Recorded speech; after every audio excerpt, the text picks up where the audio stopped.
Friends, welcome to our channel. Friends, मैं हूं Samay and you are watching current affair video on up to now channel. तो आज है 2 जून 2020 और 2 जून 2020 से रिलेटेड करंट अफेयर के जितने भी इंपॉर्टेंट क्वेश्चन हैं वो आज की इस वीडियो में हम डिस्कस करने वाले हैं। और उन क्वेश्चन से रिलेटेड जितने भी इंपॉर्टेंट फैक्ट है वो भी मैं आपको बताऊँगा, ताकि आपको करंट अफेयर के क्वेश्चन लंबे समय तक याद रह सके और आपका स्टैटिक जीके भी इम्प्रूव हो सके। तो बढ़ते पहले क्वेश्चन की ओर। The country's largest car maker Maruti Suzuki India joined hands with which of the following banks to offer retail financing schemes to its customers? तो देश की सबसे बड़ी कार निर्माता कंपनी मारुति सुजुकी इंडिया ने निम्नलिखित बैंकों में से किसके साथ अपने ग्राहकों को खुदरा वित्त पोषण योजनाएं प्रदान करने के लिए हाथ मिलाए हैं? तो ये साझेदारी किसके साथ की है? तो ये की है आईसीआईसी बैंक के साथ।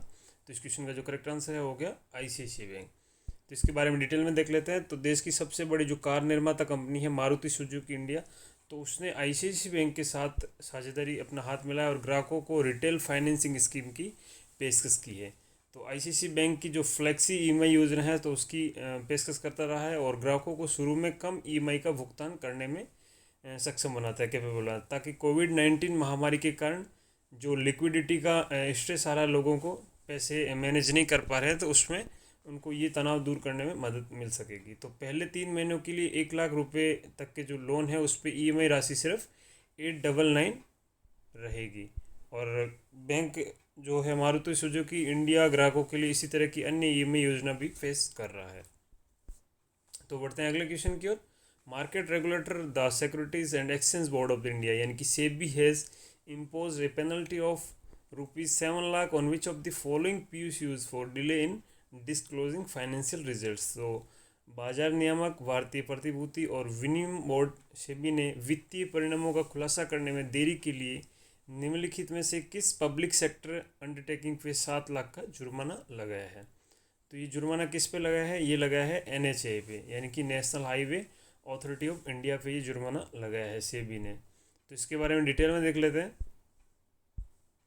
तो भारतीय प्रतिभूति और विनिमय बोर्ड सेबी ने वित्तीय परिणामों का खुलासा करने में देरी के लिए भारतीय राष्ट्रीय राजमार्ग प्राधिकरण यानी कि NHAI पे 7 लाख रुपए का जुर्माना लगाया है।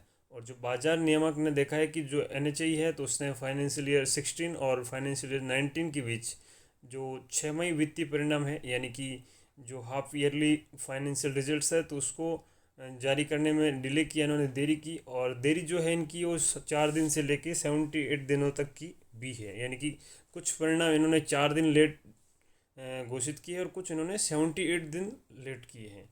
तो सेबी की लिस्टिंग दायित्व और प्रकटीकरण जो मापदंड है तो उसके अनुसार अर्धवार्षिक परिणाम जो है वो आधे वर्ष के अंत से 45 दिनों के भीतर दाखिल करना होगा। और ये उन्होंने उल्लंघन किया तो उसी के चलते 7 लाख का इन पे जुर्माना लगाया गया NHAI पे। तो बढ़ते हैं अगले क्वेश्चन की ओर।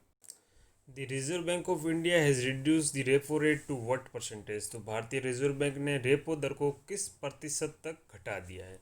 तो ये घटा दिया है 4% तक, यानी कि पहले जो दर थी ये 4.4% थी और अब इसको रिड्यूस करके 4% कर दिया। तो इस क्वेश्चन का जो करेक्ट आंसर है हो गया 4%। तो इसके बारे में डिटेल में देख लेते हैं। तो भारतीय रिजर्व बैंक ने प्रमुख रेपो लेंडिंग रेट में 40 आधार अंकों की कटौती की। 40 आधार अंकों का मतलब होता है 0.40%। तो ये कटौती करके 4% कर दिया गया है। तो इससे उधार दर और जमा दरों में भी कमी आने की उम्मीद है। तो एक ऑफ साइकिल बैठक हुई RBI की मौद्रिक नीति समिति ने, और उसने समायोजित रूप को बनाए रखते हुए जो 40 BPS रेपो दर में कटौती के लिए 5-1 वोट दिए, यानी कि 5 लोगों ने इसके पक्ष में वोट दिए और एक ने इसके अगेंस्ट में वोट किया। तो फ्रेंड्स, इसी तरह करंट अफेयर की वीडियो आप मॉर्निंग में 6 o'clock पाना चाहते हो तो आप चैनल को सब्सक्राइब करें और उसके पास बने बेल आइकन को प्रेस करें। तो बढ़ते हैं अगले क्वेश्चन की ओर। The low cost ventilator Jeevan has been developed by which of the following entities? तो निम्न लागत वाले वेंटिलेटर जीवन को निम्नलिखित में से किस संस्था द्वारा विकसित किया गया है? तो ये किसने डेवलप किया है? तो ये डेवलप किया है इंडियन रेलवे ने। तो इस क्वेश्चन का करेक्ट आंसर हो गया इंडियन रेलवे। तो इसके बारे में डिटेल में देख लेते हैं। तो भारतीय रेलवे ने अपने प्रमुख कोच उत्पादन जो इकाई है रेल कोच फैक्ट्री पंजाब के कपूरथला में, तो उसमें कम लागत वाला वेंटिलेटर जीवन डेवलप किया है। तो जीवन की जो लागत है वो कंप्रेसर के बिना लगभग 10,000 रुपये की है। तो वेंटिलेटर को अब Indian council of medical research यानी कि ICMR को से अंतिम मंजूरी मिलने का इंतजार है। अगर इससे मंजूरी मिल जाता है तो ये वेंटिलेटर उपयोग में लिया जा सकता है। तो बढ़ते हैं अगले क्वेश्चन की ओर। Who has authored the book titled deadliest enemy our war against killer germs. तो deadly enemy our war against killer germs नामक पुस्तक को किसने लिखा है? तो ये पुस्तक लिखा है माइकल ओस्टरहोम ने और मार्क ओलस्कर ने। तो इस क्वेश्चन के दोनों करेक्ट आंसर, तो इसका करेक्ट आंसर हो गया बोथ सी एंड डी। तो इसके बारे में डिटेल में देख लेते हैं। तो जो नोवेल कोरोना वायरस है कोविड-19, तो उसकी बेहतर समझ और रोकथाम प्रदान करने के लिए इस पुस्तक को महामारी विज्ञानी माइकल ओस्टरहोम और लेखक मार्क ओलस्कर ने लिखा है। तो किताब हैचेट जो संयुक्त राष्ट्र अमेरिका यानी कि यूएसए द्वारा प्रकाशित की जाएगी।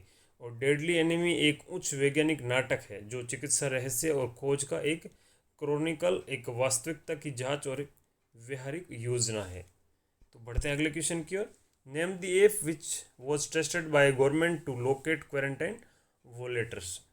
तो उस ऐप का नाम बताना है जिसे सरकार द्वारा क्वारंटाइन उल्लंघनकर्ताओं का पता लगाने के लिए परीक्षण किया गया है। तो जो क्वारंटाइन को वॉयलेट कर रहे हैं तो उनका पता लगाने के लिए जो ऐप है, जो टेस्टिंग हुई है, वो हुई है जियो फेंसिंग। तो इस क्वेश्चन का जो करेक्ट आंसर है वो है जियो फेंसिंग। तो इसके बारे में डिटेल में देख लेते हैं। तो सरकार ने एक ऐसे एप्लीकेशन का टेस्ट किया है जो किसी व्यक्ति के मोबाइल फ़ोन के सेल टावर के स्थान के आधार पर, अगर कोई व्यक्ति क्वारंटाइन या जो उसको अलग अगर सेपरेट में रखा जाता है तो उससे अगर बच के वो कहीं जाता है तो उसका सेल टावर की जो लोकेशन है उसके आधार पे उसका पता लगा लेगा। और जो अधिकृत सरकारी एजेंसी है तो उसको ईमेल या एसएमएस द्वारा अलर्ट कर देगा या मैसेज चला जाता है कि ये जो आदमी है इसको क्वारंटाइन में रखा गया था और ये यहाँ से कहीं और जगह जा रहा है, तो उसका पास मैसेज इसका पहुँच जाएगा। तो आवेदन को जियो फेंसिंग के रूप में नामित किया गया है। तो इसका जो ऐप है इसको जियो फेंसिंग नाम दिया गया है। और ये जियो फेंसिंग 300 मीटर तक सटीक है, यानी कि इसकी एक्यूरेसी 300 मीटर है। तो फ्रेंड्स, किसी भी आप लक्ष्य की तैयारी कर रहे हो तो उसके लिए आपको रेगुलर रूटीन रखना बहुत ही ज़रूरी है। आप चाहे डेली 2 घंटे पढ़े या 3 घंटे पढ़े, लेकिन रेगुलर पढ़े आप। चाहे कोई भी स्थिति हो, कैसी भी परिस्थिति हो, आपको रेगुलर पढ़ना है। तो इसी तरह आप करंट अफेयर के जो वीडियो क्वेश्चंस हैं, तो आप करंट अफेयर के क्वेश्चंस और वीडियो ये भी रेगुलर देखिए, बिना किसी दिन स्किप किए। आप ऐसा ना सोचें कि आज और कल का साथ में मिला के मैं परसों देख लूँगा, ऐसा आप कतई ना सोचें। आप रेगुलर देखिए, तभी आपको फ़ायदा होगा। तो बढ़ते हैं अगले क्वेश्चन की ओर। Which of the following institution has designed full body disinfection chamber called as PSC. तो निम्नलिखित में से किस संस्थान ने पूर्ण शरीर कीटाणु शोधन कक्ष डिजाइन किया है जिसे पीएससी का नाम दिया गया है? तो ये डिजाइन किया गया है किसके द्वारा? डीआरडीओ के द्वारा, यानी कि Defence Research and Development Organisation. तो इस क्वेश्चन का करेक्ट आंसर हो गया Defence Research and Development Organisation, यानी कि डीआरडीओ। तो इसके बारे में डिटेल में देख लेते हैं। तो वाहन अनुसंधान विकास प्रतिष्ठान, यानी कि वीआरडी, तो अहमदनगर जो कि डीआरडीओ प्रयोगशाला है, तो उसने पूर्ण शरीर कीटाणु शोधन कक्ष को पीएससी कहा जाता है। तो ये एक पोर्टेबल सिस्टम है जो सैनिटाइजर और साबुन डिस्पेंसर से लैस है। तो परिशोधन प्रवेश पे एक पेडल का उपयोग किया जाएगा और कक्ष में प्रवेश करने पे जो विद्युतीय यानी कि इलेक्ट्रॉनिक रूप से संचालित पंप है वो कीटाणुनाशक के लिए हाइपो सोडियम क्लोराइड के एक कीटाणुनाशक धुंध बनाता है। तो एक फोग जनरेट कर देगा और जो धुंध स्प्रे है वो 25 सेकंड के ऑपरेशन के लिए कैलिब्रेट किया जाता है, यानी कि 25 सेकंड तक वो जो है फोगिंग होगी और ये ऑटोमेटिक रूप से ऑपरेशन पूरा होने का उसमें सिग्नल भी दिया जाता है। तो बढ़ते हैं अगले क्वेश्चन की ओर। As per revise norms of the central government, what is the limit for a person reside in JNK to become permanent resident of the union territory. तो केंद्र सरकार की संशोधित मानदंडों के अनुसार जम्मू कश्मीर में रहने वाले व्यक्ति के लिए जो यूनियन टेरिटरी की स्थायी निवासी बनने की सीमा क्या है? तो उसकी सीमा है 15 ईयर्स। तो अगर आप 15 साल रहते हैं वहाँ पे तो आप जो जम्मू एंड कश्मीर का आप स्थायी निवासी बन सकते हैं। तो इस क्वेश्चन का करेक्ट आंसर हो गया 15 ईयर्स। तो इसको डिटेल में देख लेते हैं। तो जम्मू और कश्मीर के लिए अधिवास के लिए एक नई परिभाषा पेश की है।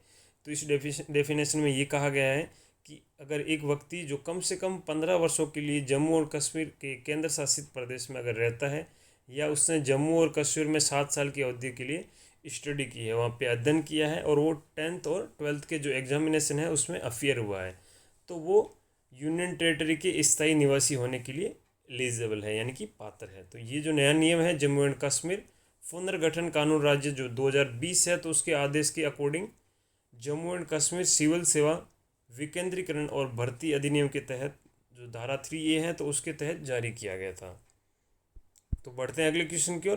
Professor Arjun Dev passed away recently, he was a veteran.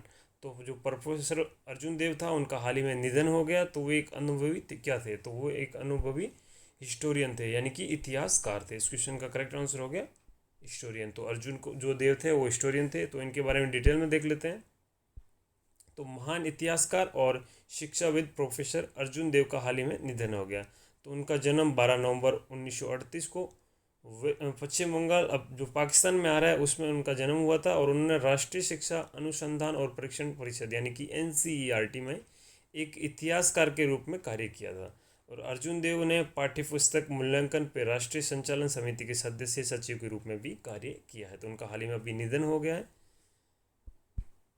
तो फ्रेंड्स, आज के करंट अफेयर में बस इतना ही। अगर आपको वीडियो पसंद आए तो आप लाइक, कमेंट और शेयर करना ना भूलें। इसके अलावा आप हमारा टेलीग्राम ग्रुप भी ज्वाइन कर सकते हो। टेलीग्राम ग्रुप में आपको डेली के जो करंट अफेयर की वीडियो है उसकी आपको लिंक मिल जाएगी, आपको डेली के करंट अफेयर की PDF फाइल मिल जाएगी, और उसके अलावा स्टडी रिलेटेड और भी मटेरियल आपको वहाँ मिल जाएगा। तो आप जाइए और करंट अफेयर का जो ग्रुप है वो आप ज्वाइन कर लीजिए। इसकी आपको लिंक डिस्क्रिप्शन में मिल जाएगी। उसके अलावा आप daily dose of current affair search करके भी ग्रुप ज्वाइन कर सकते हो। So friend, thank you so much for watching and stay tuned for more updates.